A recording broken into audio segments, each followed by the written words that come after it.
eu sou Dri Souto, tô aqui com a pastora Rose e com a Gláucia e a gente tá gravando o quadro Entre Elas. Você é o nosso convidado especial para ficar até o final desse vídeo. Curta se você gostar, compartilhe, deixa seu comentário aqui pra gente dar uma olhadinha e usar ele para os nossos próximos vídeos. Vamos lá pro conteúdo de hoje.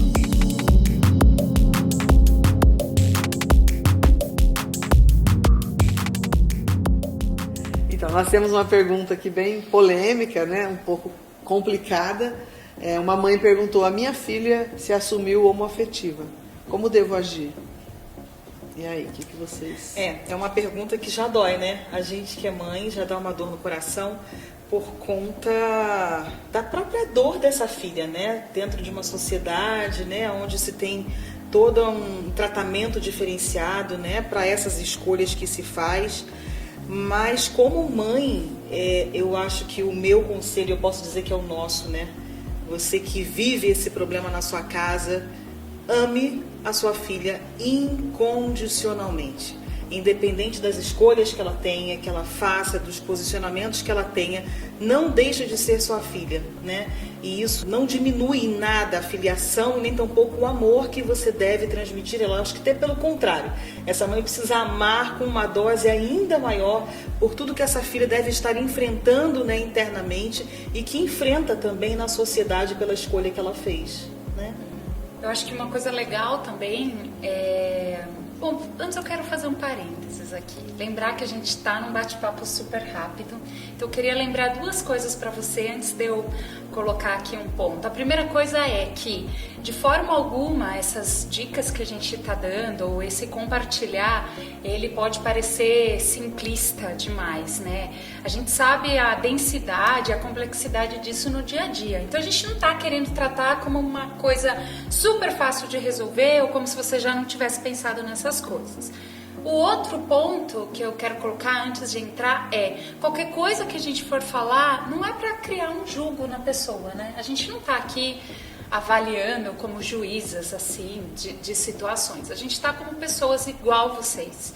E que, como mães também, e que muitas vezes a gente passa por esses assuntos dentro da nossa casa, somado ao que a gente estudou, ou os atendimentos, ou as coisas que a gente conhece, querendo somar na vida de vocês. E esse é um ponto delicado, né? Então, uma coisa que eu acho que é muito importante a gente fazer, nós que temos filhos na escola, é lembrar que a escola, ela traz hoje, numa estratégia diferente que era no passado ou alguns anos atrás, que era muito de militância, né? Existia um papel de militância na escola, hoje não é assim. E isso pode confundir ainda mais os seus filhos. Hoje eles colocam as coisas dentro da escola como algo bom e aceitável. Eles não vão levantar as pautas querendo doutrinar o seu filho. Eles não fazem mais isso. O que acontece é, eles levantam as pautas como algo a ser provado, a ser praticado, a ser experimentado, para então você tirar as suas conclusões, para então os seus filhos ver o que eles realmente querem. Então, se a gente prepara os nossos filhos só para um ataque de uma militância, pode ser que esse tipo de comportamento de um colega, de um professor, passe um pouco desapercebido. Então eu queria que você ficasse atenta a isso. Outra coisa muito legal de você conversar com a sua filha é sobre o que é de fato o amor. Porque uma das coisas que mais cria confusão é o amor afetivo. E aí, lá naquele livro, Os Três Amores, do C.S. Lewis, ele fala um pouco sobre isso. E tem um filósofo espanhol, que fala um pouco sobre 12 amores, mas a base é a afetividade. Às vezes, essa filha sentiu afeto, afeição por outras meninas, pelas amigas ou por alguém e entendeu, interpretou que amor afetivo é o amor completo, é o verdadeiro amor. E na verdade ela está afeiçoando-se a uma amiga, a uma amizade. Então às vezes conversar, colocar na mesa com bastante calma, lembrando das coisas que a gente falou aqui no começo, que não é para parecer simples demais, mas exercitar isso e trazer essas pautas sobre o que é o homossexualismo, de onde ele surgiu, como comportamento, não como pecado, e o que é essa afeição que as pessoas sentem uma pelas outras, qual é o limite disso, levantar, sentar e conversar, assim, se doar no diálogo. Adriana, essa situação da afetividade, eu tenho aqui um exemplo para compartilhar. Certa ocasião eu atendi, né, a filha de uma querida, de uma pastora querida, e essa menina estava vivendo uma luta interna muito grande, porque na escola, se eu não me engano, ela tinha 14, 15 anos. Na escola, na hora do recreio, ela tinha sentado próximo a uma amiga, que foi quase no colo, e criançada conversando, né, lanchando, enfim. E quando uma virou para a outra, elas deram um selinho sem querer. Nesse momento, quando os colegas viram aquilo, foi o suficiente para dizer que elas tinham um caso, que elas eram um casal. E aquilo se tornou algo tão pesado que essa menina começou a ficar confusa. E essa amiga começou a acreditar piamente naquilo, que havia um sentimento, e a investir em cima da amiguinha, né? E ela ficou muito confusa. Já tinha acontecido, né, toque, outras situações. E essa menina estava muito confusa na identidade dela, de quem ela era a partir disso. Porque ela também trazia uma dor na alma dela de ter, por espelhamento, o relacionamento dos pais e não desejar ter um casamento como aquele. Então ela disse, se eu não quero me casar com um homem, então eu acho que eu tenho que me casar com uma mulher. E foi uma grande confusão na mente dela, e graças a Deus nós atendemos essa menina por algumas conversas que tivemos com ela, algumas ferramentas, levamos ela, né, ao futuro, e nesse futuro ela se imaginava casada e com filhos.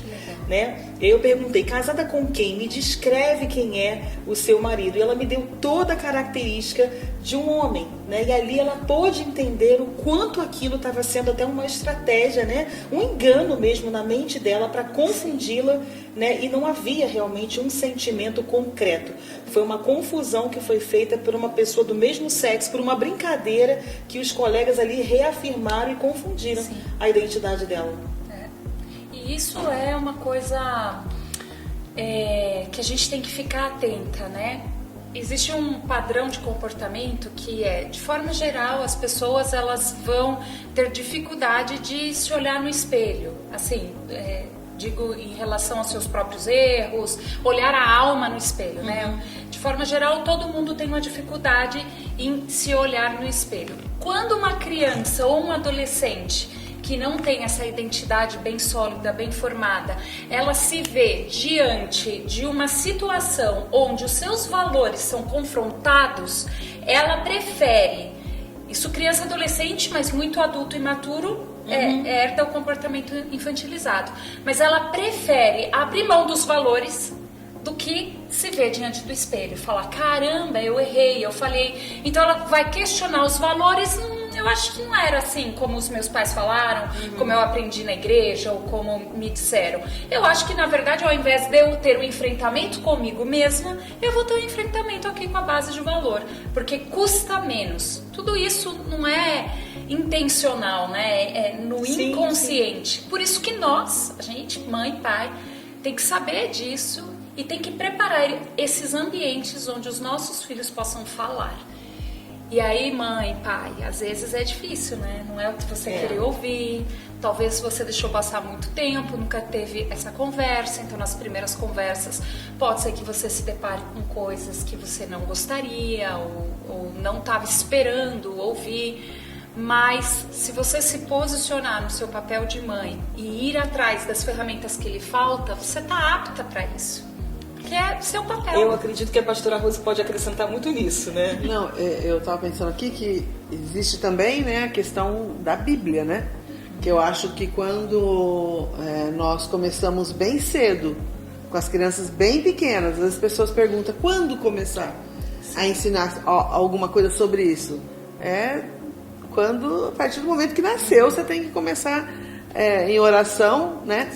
Está afirmando a sexualidade da criança, e assim que começar a entender alguma coisa, eu acho que os pais têm que afirmar, você é homem, olha, você nasceu com esse órgão genital porque a palavra diz que você é homem, que você é mulher.